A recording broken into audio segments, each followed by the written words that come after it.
Está dado o pontapé de saída para a gente falar aqui um bocadinho sobre ADAS, né? Já falámos aqui sobre alguns componentes, andámos aqui quase 50 minutos à volta de alguns componentes que vocês dizem, epá, mas esses componentes a gente já conhecia, não é? Esses componentes não são propriamente novos. Ok? E eu disse logo, epá, não são novos, convém a gente relembrar porque acabam por entrar aqui e acabam por dar suporte àquilo que é o ADAS, ou aquilo que são os ADAS.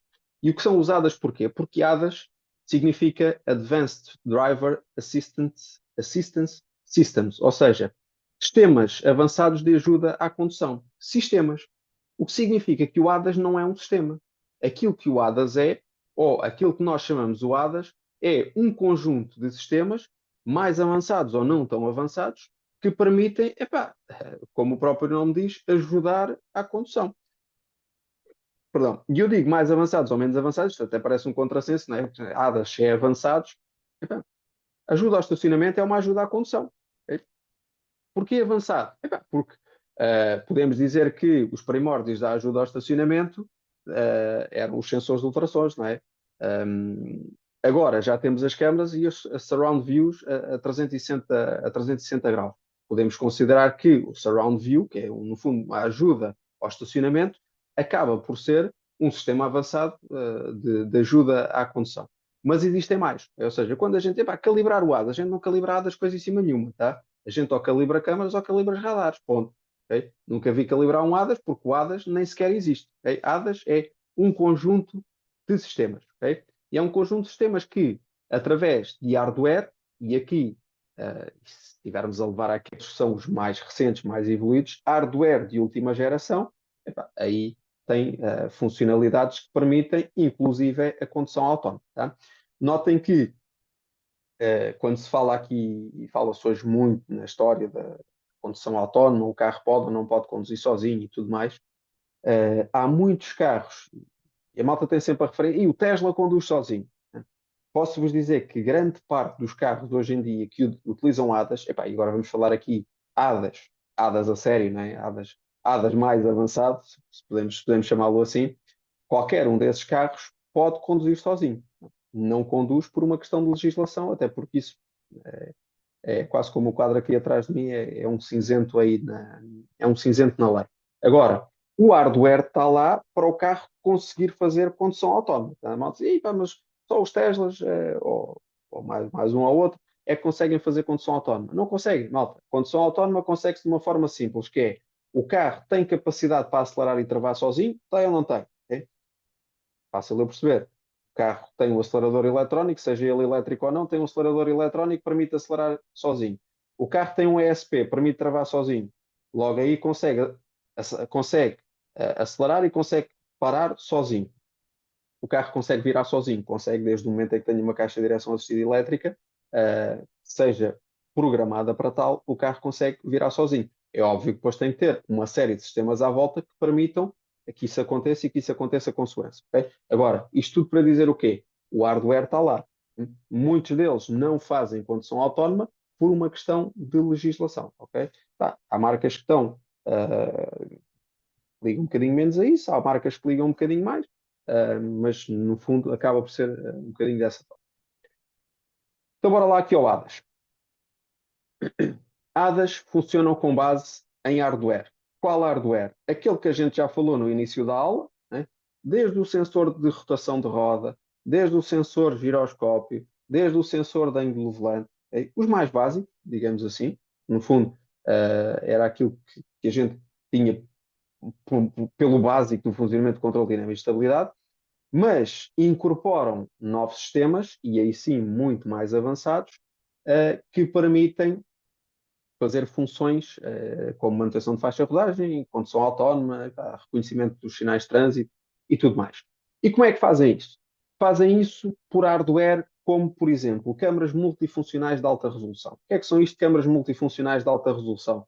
Olha, basicamente como aquelas câmaras que alguns de vocês, não todos, mas alguns de vocês estão a utilizar para estarmos aqui nesta videoaula. Okay? São câmaras.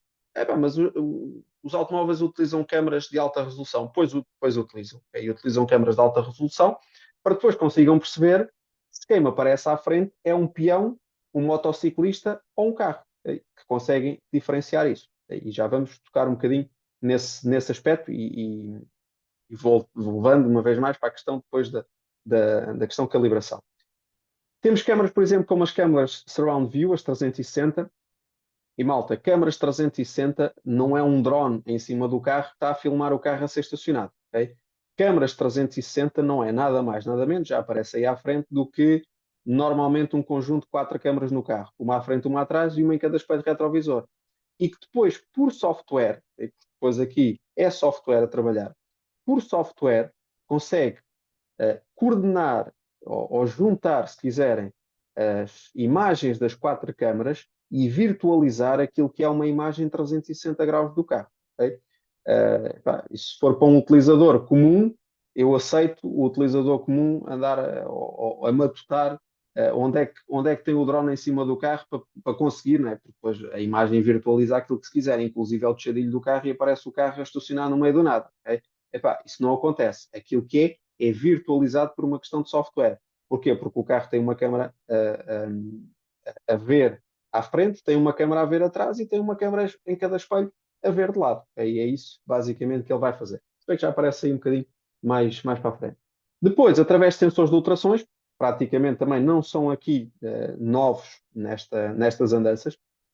Sensores de ultrassons já eram utilizados ao nível dos sensores de estacionamento, né, sensores de parque, de ajuda ao estacionamento, e depois os radares de curto e de longo alcance e os LIDAR, que no fundo não digo uma evolução, porque não há evolução, porque as tecnologias são diferentes, mas é um sistema, posso dizer, não é nem mais nem menos aperfeiçoado que o radar, é um sistema diferente do radar e já vamos tocar nesse aspecto também. Uma permite ter uma visualização com mais detalhe, quase que tira uma fotografia com muito maior resolução do que propriamente um radar acompanhado de uma câmera. Okay? Ou seja, no fundo, ADAS acaba por funcionar com base neste hardware. Então vamos começar aqui a ver cada um deste hardware. E, mais uma vez, eu repito aquilo que tenho vindo a dizer já desde que a gente começou a aula. Aquilo que eu vou falar pode ter variantes. Okay? É um exemplo, são exemplos que eu vos trago aqui, são exemplos ao nível de sistema e são exemplos ao nível de componentes. Okay? Mas eu já vi um que é diferente desse, ok? É legítimo, isto há N variantes. Okay? Em termos de conceito, em termos de onde é que o hardware fica em cada uma das funções. Esta imagem acho que representa isso de uma forma, digamos, quase perfeita. Para onde é que se utilizam, melhor dizendo, os Long Range Radar? O que é que são Long Range Radar? São radares de longo alcance. A gente já vai esmiuçar cada um deles, já aparece aí um slide pelo menos para cada um deles. Long Range Radar é um radar de longo alcance. Um radar de longo alcance, o próprio nome diz, vê muito ou vê mais para a frente do meu carro. Então, os radares de longo alcance são normalmente utilizados no sistema de cruise control adaptativo. O que é cruise control adaptativo? O próprio nome diz, eu vou a 120 na autoestrada em cruise control, mas vou aproximar-me de um indivíduo que vai na mesma faixa de rodagem que eu e vai a 115. Ora, se eu me vou aproximar dele, o cruise control adaptativo, aquilo que vai fazer, e através do radar de longo alcance, é perceber que aquele carro que vai à minha frente vai com um andamento inferior ao meu. Já vamos perceber como é que ele faz isso. E, a partir do momento em que ele consegue perceber isso, ele vai dar-me um alerta e vai baixar a velocidade. Ou então baixar a velocidade e depois dar-me um alerta, porque isso aí vai depender da forma como o sistema está programado. Okay? O próprio nome diz. Cruise Control Adaptativo. Se eventualmente o indivíduo que vai à frente a 115 volta agora, ou vai agora, sobe um bocadinho para os 110, desculpem, para os 120, o meu carro vai acompanhá-lo para os 120, desde o momento em que o meu cruise control esteja programado para os 120. Okay? Porque aí o limite vai ser o quê? O limite vai ser aquilo que eu programei no meu carro. Okay? Se eu programei até aos 115, por mais que o carro à frente vá a 120, o meu carro não vai acompanhar porque está no limite daquilo que eu defini. E aquilo que eu defini é soberano. É a velocidade que é colocada. E é para isso que serve o radar de longo alcance. Depois temos o quê? Temos o lidar. Lidar que é, vamos dizer assim, é, e já entramos já vou esmiuçar isto um bocadinho mais, mas é o radar, só que em vez de emitir som, emite luz. Ok? Estou só aqui a fazer uma analogia grosseira, depois à frente já vou explicar isto um bocadinho melhor. Lidar serve normalmente para travagem de emergência e perceber se há ou não há obstáculos à frente. E consegue ver esses obstáculos com bastante definição. Ou seja, consegue, por exemplo, perceber se é um peão que está à frente, se é um motociclista ou se eventualmente é um outro carro. Ok? Normalmente são utilizados os lidar. Os lidar não têm um campo de visão, por assim dizer, tão abrangente ou tão distante como um radar de longo alcance. E aqui trabalham normalmente para travagens de emergência, detecção de obstáculos e o collision avoidance, que é evitar a colisão. Depois, ainda à frente, temos o quê? Ainda à frente temos câmaras. Né? Se a gente tiver, ainda estamos a olhar aí para o lado esquerdo da imagem. Isto para a gente ir seguindo aí da esquerda para a direita, para a gente não se perder. Temos nessa faixa cinzenta que aparecem câmaras. Câmaras e aparecem aí a dizer como Traffic Sign Recognition. Ou seja, vai reconhecer os sinais de trânsito. E ao reconhecer os sinais de trânsito, permite mostrar ao condutor qual é que é, por exemplo, a velocidade máxima naquela via, eventualmente bloquear o limitador de velocidade àquela velocidade se estiver programado para tal, e, embora não apareça aí, mas aí lá está, já entramos aqui no campo das variantes, as câmaras podem ter também, e daí a questão da calibração das câmaras, de ver padrões e identificar padrões como peões ou obstáculos à frente da viatura. E eu digo isto porquê? E notem que podemos dizer que é um add-on a esta imagem que aí está, não é? E diz, pá, mas a câmara da frente é só para reconhecer sinais. Posso-vos garantir que não é só para reconhecer sinais. Nós temos na empresa um BMW Série 3 que tem câmara e não tem lidar. E a câmara consegue, para além de reconhecer os sinais, reconhecer por padrão se eu estou próximo de atropelar um peão ou se estou próximo de bater no indivíduo que vai à minha frente. Okay? E não tem radar. Okay? Tem única e exclusivamente a câmara. Porque depois aqui já entra numa questão dos padrões que a câmara consegue interpretar e consegue visualizar e, com base nesses padrões, qual é que é a programação que ela tem para depois dar o alerta ao condutor e, eventualmente, até travar. Okay? Por isso, quando a gente diz aqui, mas a câmara só faz isto. Não, a câmara não faz só isto. Okay? A câmara, para além de reconhecer os sinais, pode ter essas funções adicionais. Como é que faz isso? Repito, por reconhecimento de padrões. Okay? Padrões são um formato de uma pessoa, um formato de um carro, um formato de um motociclista, o que seja. Okay? Continuando, temos aí a azul, diz Cross Traffic Alert, e que tem ali um azul, mas um azul assim mais claro, que diz Short e Medium Range Radar. Ou seja, são os radares de curto e médio alcance. O que é que são radares de curto e médio alcance? São radares, como o próprio nome diz, não têm um alcance tão longo como o radar de longo alcance, ou seja, que vêem, ou não vêem, aqui não, o termo correto não é vêem, não posso utilizar vêem, conseguem perceber, né, porque a câmara vê, o radar não vê diretamente, consegue perceber se está lá alguém ou não, mas numa zona mais próxima do carro. E normalmente estes radares de curto alcance ou de médio alcance são utilizados para os ângulos mortos.